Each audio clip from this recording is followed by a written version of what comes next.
Hi అండి, అందరికీ నమస్తే అండి. ఈరోజు అయితే నేను చికెన్తోని పులుసు కాస్తున్నానండి. 1/2 kg చికెన్ తీసుకున్నా, కొంచెం నిమ్మకాయ కంటే ఎక్కువగా చింతపండు తీసుకున్నా, 4 వంకాయలు తీసుకున్నా, 3 టమాటాలు, 5-6 పచ్చిమిరపకాయలు తీసుకున్నా, 1 కప్పు శనగపిండి, ఇది అల్లం వెల్లుల్లిపాయ పేస్టు. చికెన్ కడుక్కున్న తర్వాత అల్లం వెల్లుల్లిపాయ పేస్టు, కారం, ఉప్పు, పసుపు సరిపడా అన్నీ కలుపుకోవాలి. పొయ్యి ముట్టించి బాండి పెట్టాను. ఇప్పుడు నూనె వేస్తున్నా, 3 పావుల నూనె వేస్తున్నా.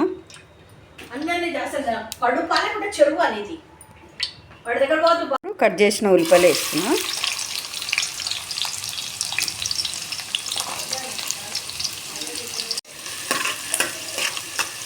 ఇప్పుడు మిరపకాయలు వేసుకోవాలి, 2 ముక్కలుగా కట్ చేసుకొని. 3 రెబ్బలు కరివేపాకు కూడా వేసేస్తున్నా. ఇది బాగా నూనెలో వేసుకోవాలి, మాడిపోకుండా చూసుకోవాలి.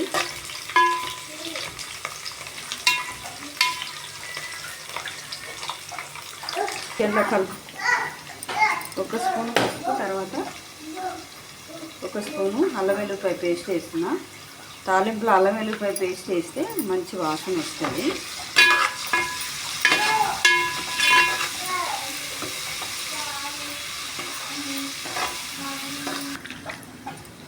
ఇప్పుడు చికెన్ వేసుకుంటున్నాం. చికెన్ వేసుకోవాలి.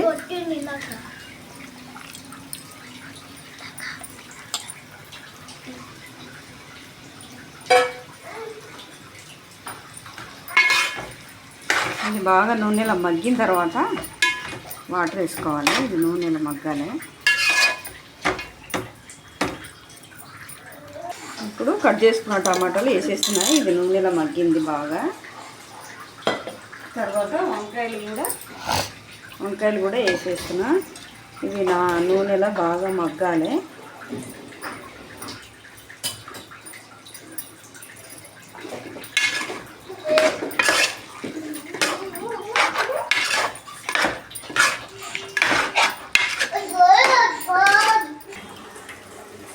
ఇప్పుడు చింతపండు నానేసుకున్నాం కదా, అది మెత్తగా తీసుకొని తర్వాత ఇందులోనే మనం శనగపిండి కలుపుకోవాలి.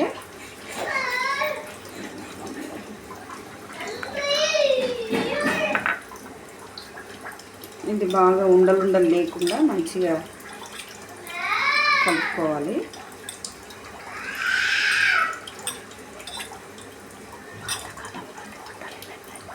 ఇవి మా నాయనమ్మ చేస్తుండే పాతకాలపు వంటలు. ఇవి పులుసు కొంచెం వేసుకున్నా కానీ చాలా అన్నం తినాలనిపిస్తుంది. ఇది జొన్న రొట్టెకి కానీ, తైద రొట్టెకి కానీ, తర్వాత రాగి సంకటి కానీ, తర్వాత మా చిన్నప్పటి కాలంలో అదేంటిది కొర్రన్నం, సామన్నం అవన్నీ వండేవాళ్ళు. దాంట్లో కూడా చాలా బాగుంటుంది. ఇది పాతకాలపు మా నాయనమ్మ చేసే చికెన్ పులుసు. ఇది ఇప్పుడు బాగా నూనెలో మగ్గింది కదా, తర్వాత మనకు సరిపడా నీళ్ళు వేస్తున్నా. నీళ్ళు వేసిన తర్వాత ఇది బాగా ఉడకాలి.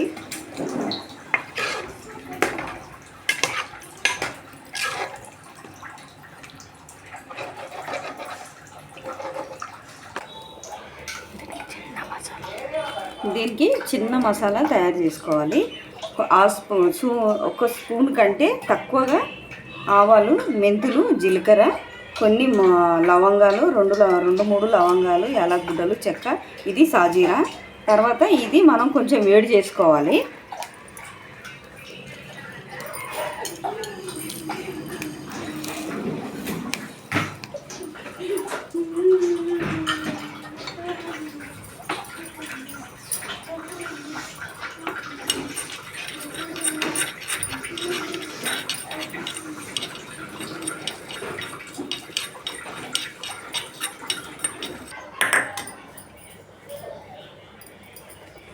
ఇవి ఏగినండి, రోట్లో వేసి దంచుతున్నా.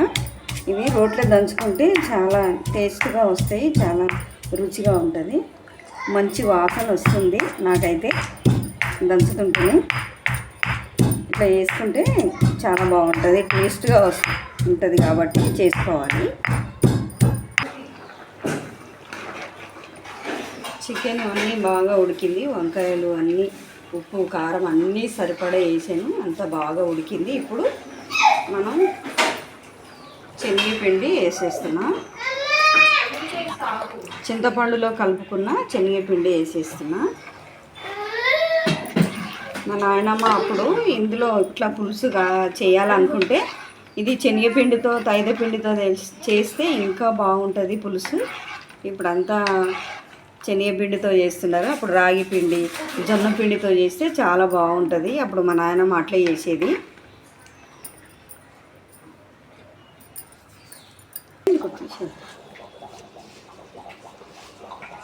ఇట్లా బాగా మెత్తగా దంచుకోవాలి. ఇప్పుడు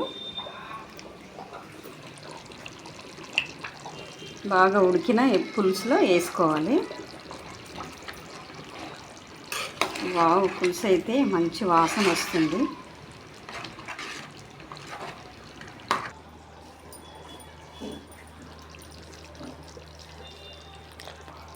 లాస్ట్లో కొత్తిమీర వేసుకోవాలి, కట్ చేసుకున్న కొత్తిమీర వేసుకోవాలి. ఇవన్నీ మా పాతకాలపు నేను చిన్నప్పుడు మా నాయనమ్మ చేస్తుండే ఇలాంటి వంటలు, పాతకాలపు వంటలు. నిజంగా దేవుని కృప, దేవుడు ఇచ్చిన జ్ఞానంతో నేను అప్పుడప్పుడు పాతకాలపు వంటలు చేస్తా మా నాయనమ్మని గుర్తు చేసుకొని. నిజంగా దేవుడు కృప లేకపోతే నిజంగా నేను ఇవన్నీ చేయలేను. దేవుడు ఇచ్చిన కృపను బట్టి నేను అన్నీ చేయగలుగుతున్నా, దేవుడు ఇచ్చిన జ్ఞానాన్ని బట్టి నేను చేయగలుగుతున్నా. చికెన్ పులుసు అయితే రెడీ అయిందండి. చూడండి, చికెన్ పులుసు మీకు నచ్చితే మరి మీరు కూడా ట్రై చేయండి, లైక్ చేయండి, షేర్ చేయండి. Thank you.